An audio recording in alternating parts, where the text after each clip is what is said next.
and subscribe to Fox Nation and see a sneak peek right now. Good morning to you. It is Friday, November 30th, and this is Fox and Friends First, happening right now at 4 a.m. here on the East Coast. A Fox News alert for you. High-speed chase. A pickup truck fleeing Border Patrol flips over after hitting a spike strip. The deadly crash right outside the U.S.-Mexico border.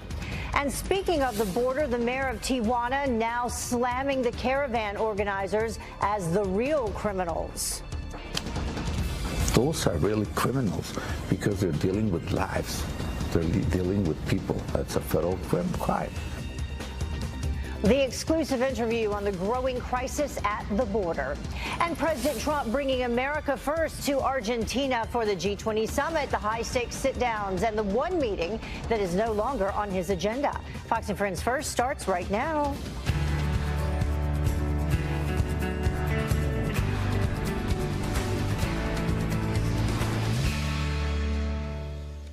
And good morning to you. You are watching Fox and Friends First on this Friday morning. I'm Heather Childers. Thank you, as always, for starting your day and ending your week with us. Let's get straight to that Fox News alert for you, though. A deputy U.S. Marshal is shot and killed while trying to serve a warrant. The suspect, Ryan Schlesinger, shooting the officer while barricaded inside a home in Arizona.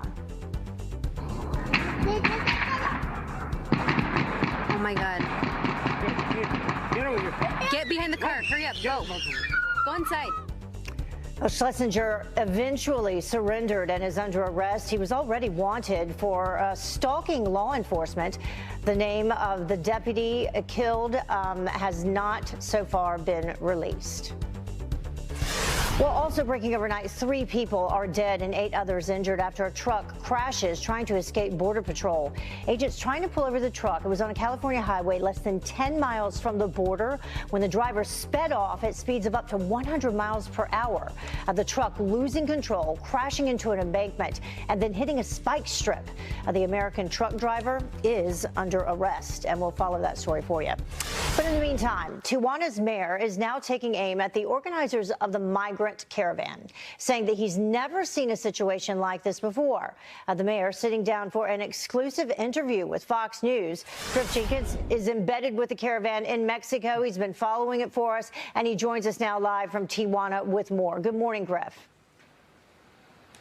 Good morning, Heather. He is the man at the center of the storm. Truly, Mayor Juan Manuel Gastelum is the guy that has to bear the brunt of this caravan and the 6,000 strong that are here. But let me just show you some of these images. Now, overnight, it has been pouring for 24 hours, Heather, and you see the absolute trash that's everywhere. You see a baby stroller. There are children here living in these conditions. It has been in the mid-50s for the last 24 hours, and we know that people are sick. They're not feeling well. They don't have enough food. And when I asked the mayor about the impact it's having on his town, here's what he had to say.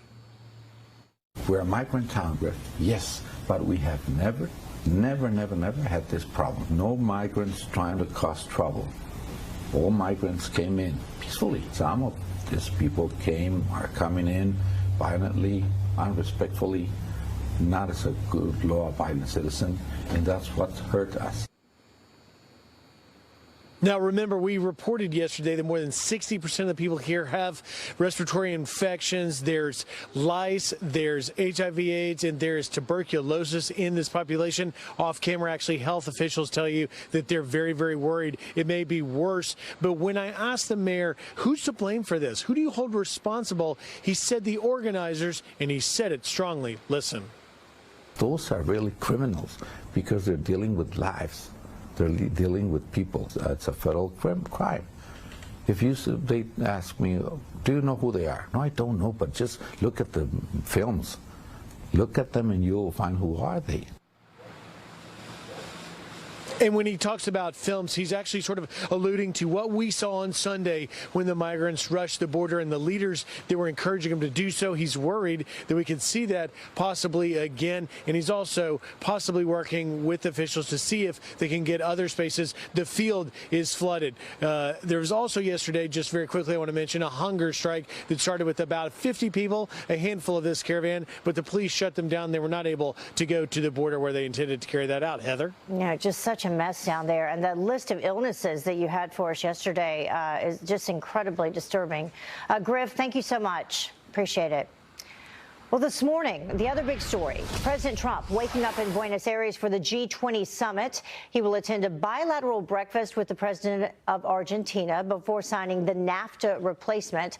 Todd Pyro joins us now live with what else we can expect. Good morning, Todd. Good morning to you, Heather. In less than an hour, all eyes will be on the president as he meets with world leaders in South America. But one leader not on his schedule, Russian President Vladimir Putin. President Trump announcing the cancellation of that meeting on Twitter, saying, quote, based on the fact that the ships and sailors have not been returned to Ukraine from Russia, I have decided it would be best for all parties concerned to cancel my previously scheduled meeting in Argentina with President Vladimir Putin.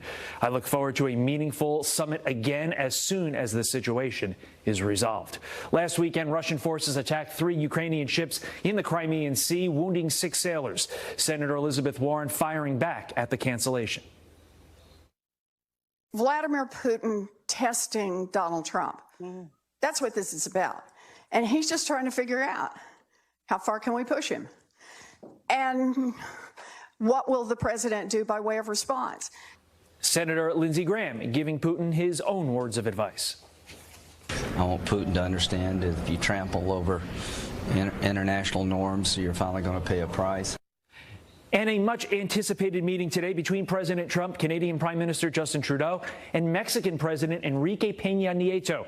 They are expected to sign the replacement of the North American Free Trade Agreement, NAFTA, after reaching a deal in September. Also, a meeting with China's President Xi Jinping this weekend could pave the way for a deal with the U.S. The 2 of them are expected to talk trade at a dinner tomorrow. A busy schedule for President Trump. Yeah, Heather? Absolutely. Todd, thank you so much. Okay. You know, that's not all. President Trump could strike a breakthrough trade deal with China at the G20. And Fox News contributor Mark Thiessen says our president has the upper hand. I think Trump has all the leverage going into this meeting for 2 reasons. Number one, the U.S. economy is booming, whereas China's is stagnating. They've had the worst economic growth this year since 2009. And second of all, the Chinese took their shot at Donald Trump this year. If you recall, after he put his first sanctions down on China, they retaliated very smartly. What they did was they went after Trump voters. They targeted soybeans. So they were targeting states like North Dakota and Indiana and Missouri, hoping to help Trump's opponents and then maybe have him lose the Senate over these tariffs. And what happened was the opposite. So the Chinese took their kill shot to try and go after him, and it failed. So what that means is going in, Trump really doesn't mind the sanctions because the Trump voters in those rural states that were depending on China trade backed him in the last election and gave him a mandate to get tough with Beijing. Well, President Trump is planning to raise U.S. tariffs to 25% on $200 billion of Chinese goods, and that could go even higher if talks do not go well. We'll have more on this coming up as well. Well, President Trump demanding for the Mueller probe to come to an end immediately. The president adding on Twitter that the investigation is an illegal hoax and that, quote, Mueller refuses to look at the real crimes on the other side. Where is the IG report? His tweet comes after his former attorney, Michael Cohen, pleads guilty to lying about knowledge on the proposed Trump Tower project in Moscow. Rudy Giuliani telling the New York Times that the president's response to the special counsel aligns with Cohen's plea deal. Well, Michael Cohen just pled guilty, as we said, to a crime. Yet despite a lack of evidence against President Trump, he's the one being prosecuted in the court of public opinion. The president is. Molly Hemingway, senior editor for The Federalist, says that it's outrageous that accountability has become a partisan issue. We don't say, here's the person, find me the crime. We look for crimes and then we determine what should be done about it. We actually have evidence of all sorts of criminal things, like criminal leaking of classified information against Trump officials, lying to a FISA court, all sorts of problems like this that aren't even being worried about by people who think, well, if we just keep digging, maybe we can finally get Trump. And it's been unfortunate that we've seen so few people held accountable for lying to Congress, even in this Russia story. For instance, Christopher Steele, who built the entire Russia dossier, was referred by the head of the Senate Judiciary Committee almost a year ago because they knew he lied to the FBI. Glenn Simpson gave testimony. He's the guy who was hired by Hillary Clinton to set up the whole Russia story. He gave testimony that was at odds with what Bruce Ohr gave, meaning that one or both of them lied to Congress. Look at James Clapper, who lied about lied to Congress about spying on everyone, John Brennan, who lied to Congress about spying on Congress, Hillary Clinton, who lied about whether she knew how classified systems worked in her interview with the FBI. So holding people accountable for lying is a good thing. It should be done overall. Yeah, across the board, not happening. Meanwhile, another key witness in the Russia investigation says a criminal complaint against Robert Mueller could come down as soon as today. Attorneys for conservative author Jerome Corsi say that the document will outline how the special counsel and Mueller's team prompted Corsi to allegedly lie under oath and commit other violations like witness tampering. Corsi rejected a plea deal offer from Mueller this week. Well, one of President Trump's judicial nominees now seemingly destined for failure. South Carolina Senator Tim Scott announced that he will not support Thomas Farr's nomination. The Republican cited a 1991 memo connecting Farr to a voter intimidation campaign against black voters. Well, Scott's decision prevents Farr from being confirmed since Republican Jeff Flake and every Democrat will not vote in favor of him. So we'll follow that. Well, Ronna McDaniel is keeping her job as RNC chairwoman. President Trump tweeting, quote, as RNC chair, Ronna McDaniel oversaw history-defying gains in the Senate and unprecedented fundraising strength. I've asked her to serve another term for my 2020 re-elect because there is no one better for the job. McDaniel says she is. A former personal attorney to President Trump, Michael Cohen, pleading guilty to lying to Congress in a deal that he cut with Robert Mueller. But President Trump now hitting back at Cohen's claims. He was convicted of various things unrelated to us. He's a weak person and not a very smart person. He's got himself a big prison sentence, and he's trying to get a much lesser prison sentence by making up a story. Our next guest agrees with the president and says that this plea deal is the definition of legal fiction. Constitutional law attorney Jenna Ellis joins me now to talk more about it. Thank you so much for joining us this morning. Thank you for having me. Nice to have you here in person. So when the president mentions a lesser sentence, he is right, because what Cohen actually faced was 5 years in prison, a $250,000 fine for lying to Congress. But under this plea agreement, the sentence could be up to 6 months and a fine of $9,500. Yes. So a legal fiction plea agreement actually happens in a wide variety of cases, and what that means is that the plea of guilty and conviction doesn't actually match the reality of what happened. So an example that we can all relate to is you're pulled over for speeding, right, and you didn't think you were actually speeding, but your insurance will go up if you actually plead guilty to that charge.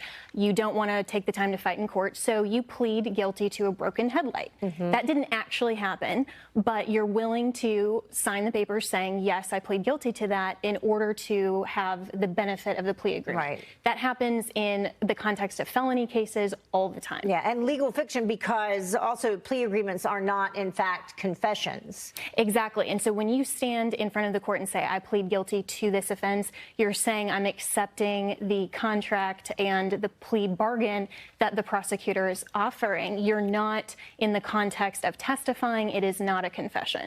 And then finally, plea agreements, not evidence of a crime or verdicts of guilt. Yes, there is a marked difference in the law between accepting a plea agreement as a contract between you and the state to say I accept the lower consequences, rather than going through either a jury or bench trial and actually having findings of fact witnesses and having a verdict of guilt. So why does this matter?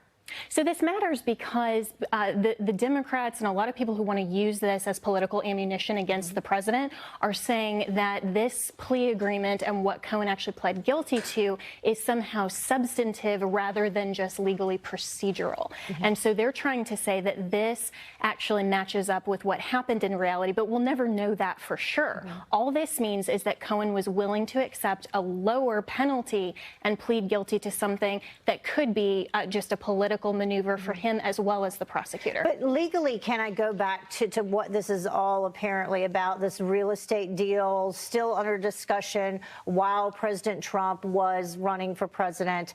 Was that illegal to begin with for him to continue his business? He was not president yet at the time?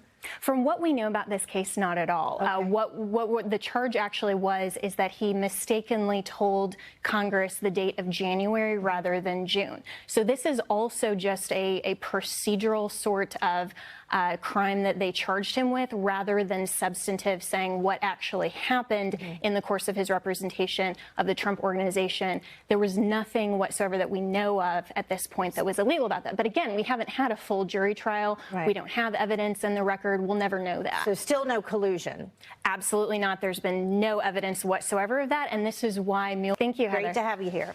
Well, the time now is about 19 minutes after the top of the hour, and they let a triple murder suspect walk free from prison instead of being handed over to ICE. And now New Jersey is trying to freeze out the agency, how ICE is firing back. And Google CEO about to be grilled on Capitol Hill as controversy swirls around the search giant's growing scandals. Kurt, the cyber guy, says a lot of questions need to be answered, and he is here live to talk about it. Good morning.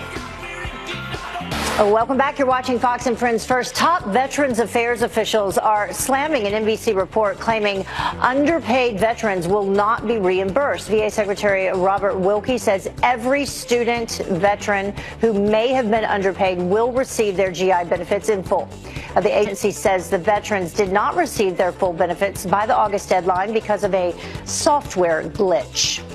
Well, the former director of a veterans charity is found guilty of stealing $900,000 to fund her lavish lifestyle. And the DOJ says that Patricia Driscoll stole from the Armed Forces Foundation for over 10 years to pay for jewelry, shopping, business ventures, all that kind of thing. She resigned in 2016 after misused funds allegations surfaced. Now, Driscoll is the former girlfriend of NASCAR driver Kurt Busch. She could face up to 20 years behind bars.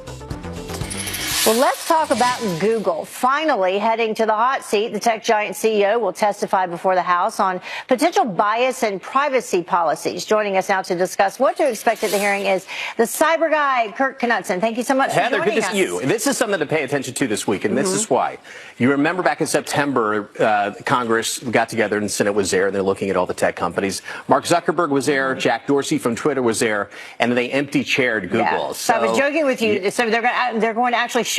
You know what? I bet they've been planning since then how to recover from this. And just a couple of days ago, news out of the EU, the Netherlands now, along with 7 watchdog groups, are complaining that Google is using a deceptive manner in which to change our privacy settings inside of Google products. And they're specifically looking at location, that somehow it's getting turned on when you, the consumer, didn't want it turned on. Google has a different statement inside to that, but the fact is it's bringing about a whole new way of looking at technology companies and having Google never answered to whether they're being transparent or not. This is now the time for CEO Sundar Pichai. He'll be front and center. Since you mentioned their statement, let's bring that up for people at home. They say in terms of this location history that it is turned off by default and that you can edit, delete, or pause it at any time. If you pause it, we make clear that depending on your individual phone and app settings that we might still collect and use location data to improve your Google experience. When I read something like that, I'm reminded. You can turn it off, but we might still use it. Right. I'm reminded when I see a statement like that come out from Google or any of these giant tech companies is, okay, Big Brother's watching, and how many ways are they've had these very complicated sentences that say, okay, it just makes me say, I better check my privacy right now. Where am I with that? And your tips to do that It's so simple because they did actually create a great tool. So on any Google, whether you have Gmail or you use an Android, you can log onto your account, and there's a thing called Privacy Checker. Do the Privacy Checker. You can check and see if any web and apps have access to data. And this is on your phone, not within Google. No, both. Actually, just any time you have a Google account associated. So if you do have a phone, you're going to have a Google account. If you have, for example, you use Maps, 9 out of 10 times you've signed on. Anyway, you could also look at the location. You can see what other data is stored on various devices and how they keep that data. And then what are they recording? So if you have, like, for example, Google Home, like the Amazon Echo with Alexa, you can see what's being recorded there. And it's always good just to, I used to say, like with your smoke alarm, change the battery. Probably even now more frequently. Always at least quarterly. Check your privacy just settings. have a When glance they when you get a chance. Well, that's what's happening right now. The question is, are they changing? Did we agree to something in the fine print somewhere along the line that changed our privacy settings and we're not aware of it? Do they change every time you update your phone? Not always. Okay. Not always. And this might be something a little different. Okay. So with regard to phone settings, whole other story. With regard to personal private data stored inside of Google, that's what we really want to be focused in on right now. And what we want to focus the Congress in on right now is not asking how they sign on with their modem, but instead, what level of transparency is Google going to offer the rest of the country to keep America safe and also to be more forthright and allowing competition. Right. Congress needs you there to ask the appropriate questions. Hey, I volunteer. All right. Thank you so much. Heather, Appreciate good to see you. Good to see you. Well, coming up, high-stakes sit-downs. President Trump set to come face-to-face with China's president at the G20 as both sides work on a deal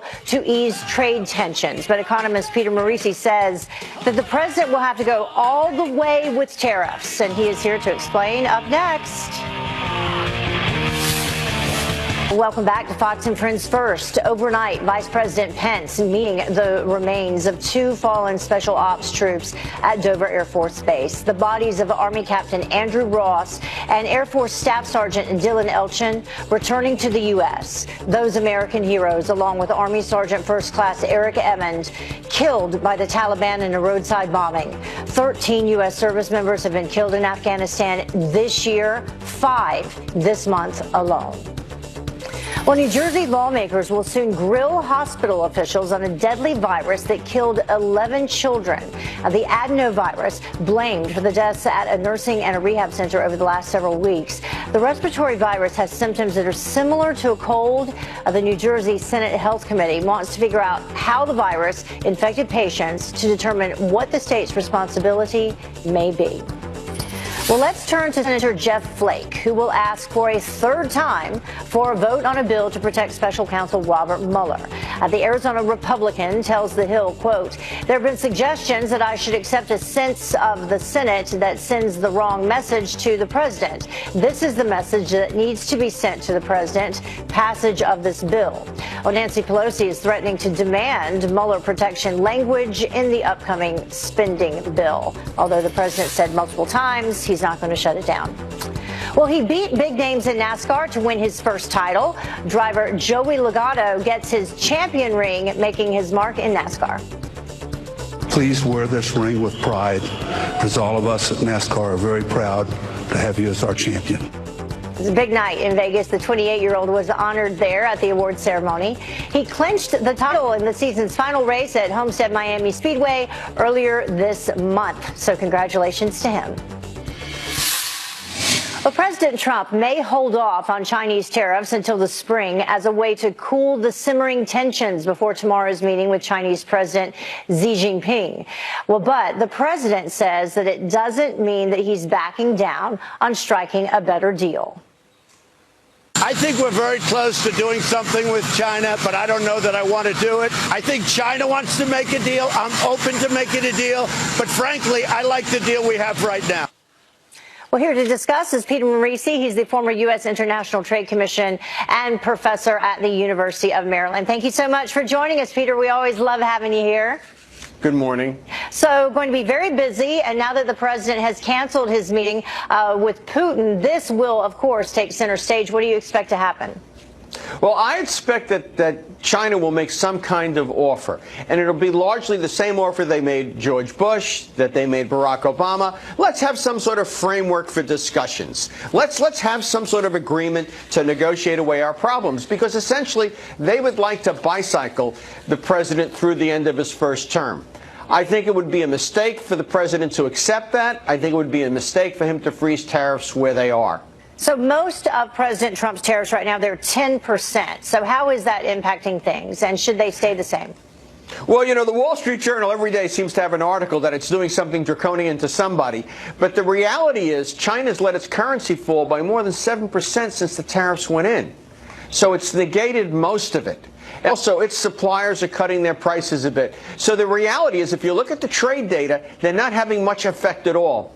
Where they do have effect is where they have perverse effects. For example, putting tariffs on bicycle parts, but letting Chinese bicycles in without a tariff. So that actually encourages, you know, our bicycle assemblers, for example, to find a way to move offshore. It has a perverse effect. That's one of the reasons we can't freeze this thing.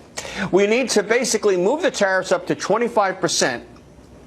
And also to fix the kinds of problems I just described. It's understandable that it happened the first time around, but now's the time to fix them. So it would be a terrible mistake not to move forward. So some other issues, intellectual property protection, coerced technology transfer, subsidies to state-owned enterprises, non-trade issues like cyber espionage, all those expected to be part of the discussion as well. Absolutely. You know, Microsoft's got this fantastic computer personality.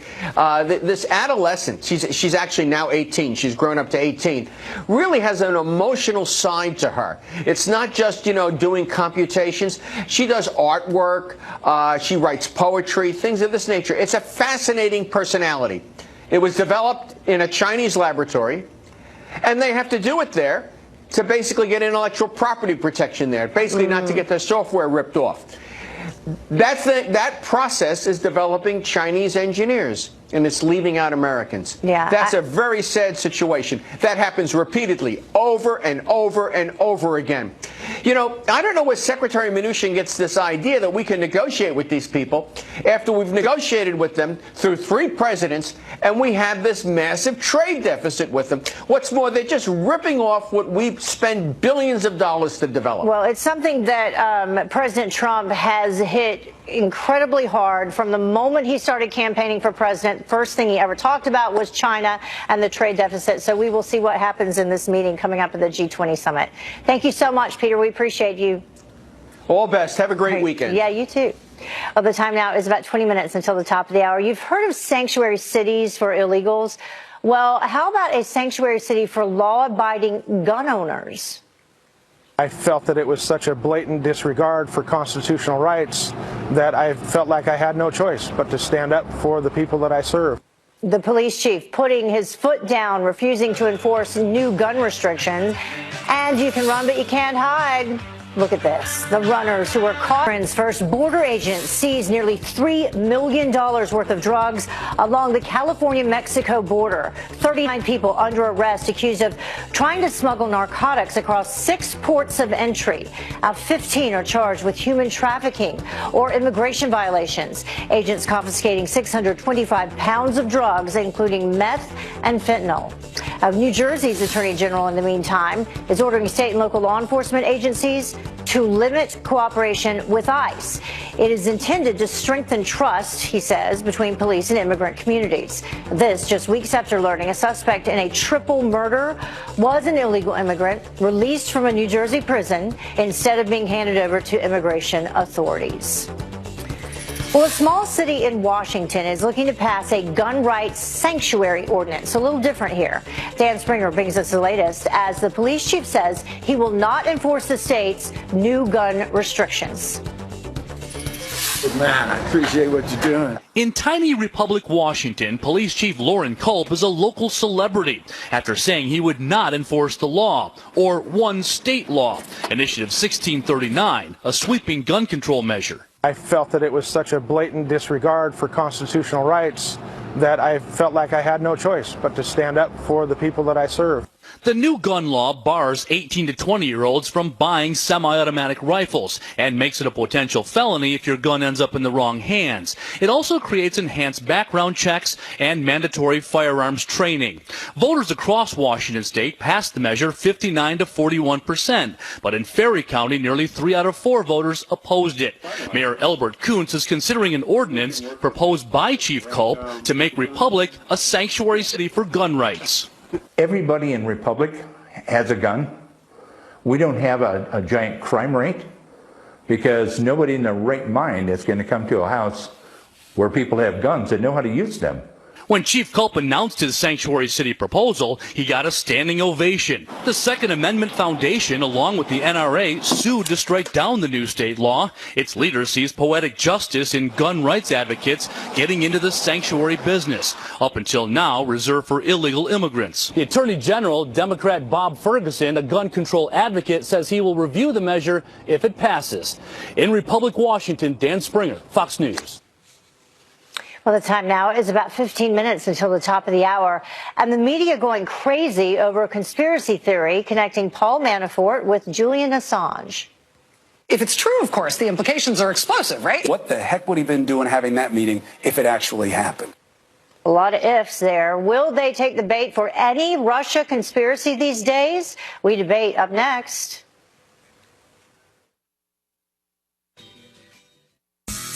If you're back, AT&T is taking on Netflix by unveiling a new video streaming service. Tracy Krosko from our sister network, Fox Business, is here with how they're reassuring their big money investors. Good morning. Yes, good morning, Heather. AT&T trying to get into other businesses besides wireless and traditional pay TV. So they're rolling out this new new video streaming service. 3 versions of it late next year. They're going to have original content, movies, TV.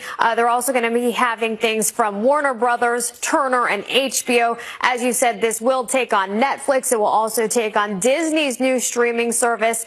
And they didn't say, though, how much exactly it would cost or which movies and TV shows would be featured in each of the tiers. But yes, this is something that the big shareholders hoping that will make some money for AT&T. Of course, they're trying to capitalize on that big acquisition they just had of Time Warner. So we will see if it works for them. Yet another way to watch more TV or more videos. So let's talk about this, though. The country's first biometric terminal. What is that, first of all? And they're using it in Atlanta? Yes, and starting tomorrow for international flights leaving from Hartsfield-Jackson Atlanta International Airport, you're going to be able to take advantage of this if you're flying on Delta. So this is essentially a facial recognition technology. You'll be able to use this from the curb all the way to the gate. So you check in with your passport before you get to the airport, or you can do it at one of the kiosks when you arrive. And then from every step of the way, instead of having to pull out your passport, you're just going to look into a kiosk. It will scan your face and then match up with your passport, your visa documents in the Customs and Border Protection database that they have there. So Delta says this will help you save time. Of course, this is for those international Delta flights. The next hub that they're rolling this out to, Detroit. So first Atlanta, then Detroit. All right, we'll see how it works in Atlanta first. Yes. Tracy Krosko live for us. Thank you, Tracy. Thanks, Heather. Well, an unverified report by The Guardian linking WikiLeaks founder Julian Assange and former Trump campaign chairman Paul Manafort has the media in a frenzy, despite threats of a lawsuit from both men and a lack of evidence to confirm it. Of course, the implications are explosive, right? If it proves to be accurate, it would be a kind of smoking gun for Robert Mueller and for the entire Russian affair. What the heck would he been doing having that meeting if it actually happened?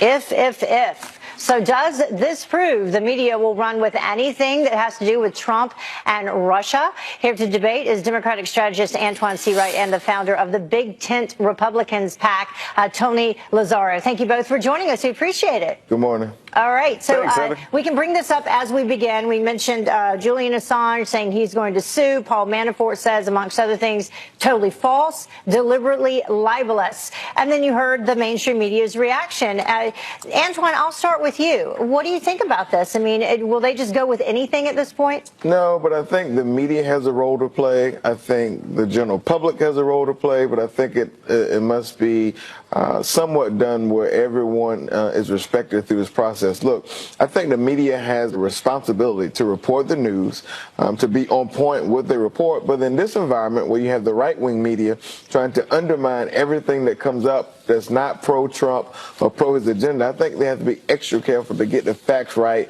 and not speculate, because it just feeds into the narrative. Mm-hmm. Tony? They don't seem a whole lot concerned about facts or people saying this is absolutely, totally not true.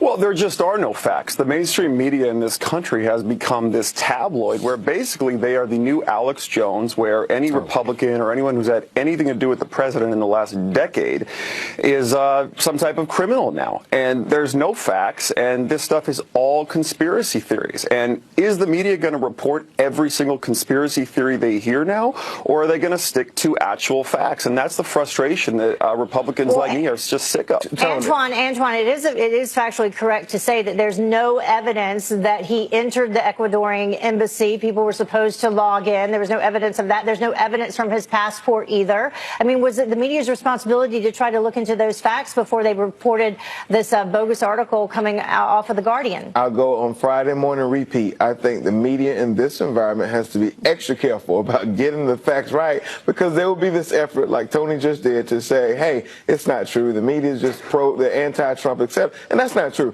What we know about all of this between Trump and Russia is that there have been some issues. There have been some convictions. There have been some charges. And so I think they should just stick with the facts as they come out. Don't speculate. Don't say if. Don't say perhaps. You know, stick to what happens when the news come out. And I think that will put a real chill on this notion that the media is anti-Trump, because the media is pro-Trump in so many ways. Tony, as for those charges, nothing still related to collusion.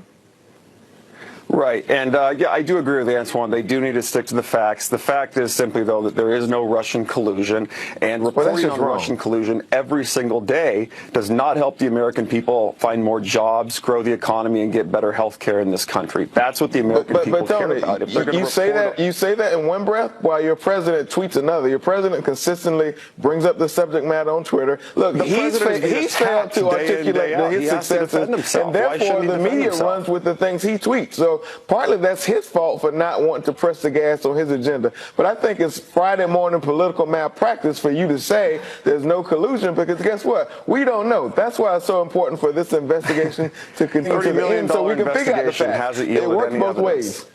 All right. Well, thank you. $30 million. All right. Thank you, Antoine, Tony. We appreciate both of you this morning. Thank you. All right. Have a great weekend. Thank you. Well, the time now is about 8 minutes until the top of the hour. And flag on fire, a veteran targeted just for supporting the president. How one of the first sons just stepped in to help. This is a great story. You want to hear it.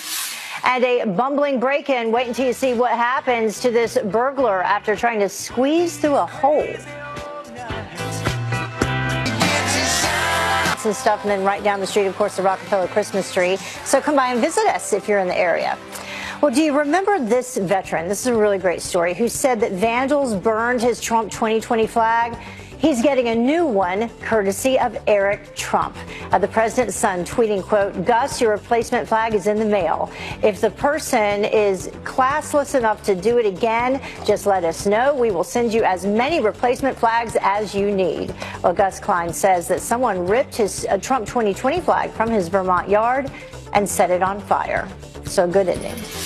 Well, an Army reservist is making music once again after his trumpet was stolen on Veterans Day.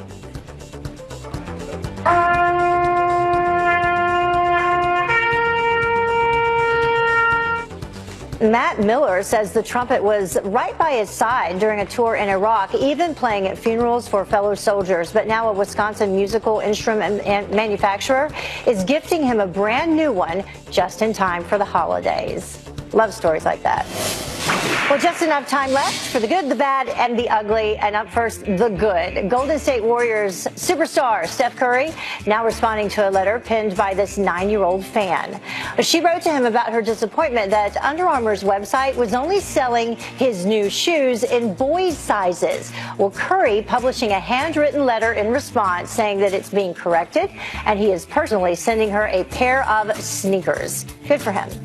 And the bad, more than 200 runners are banned from a half marathon for life after they're caught cheating. Look inside the red circle there. Traffic cameras capturing the runners taking a shortcut through the trees in China. Some of them actually even hired people to run for them.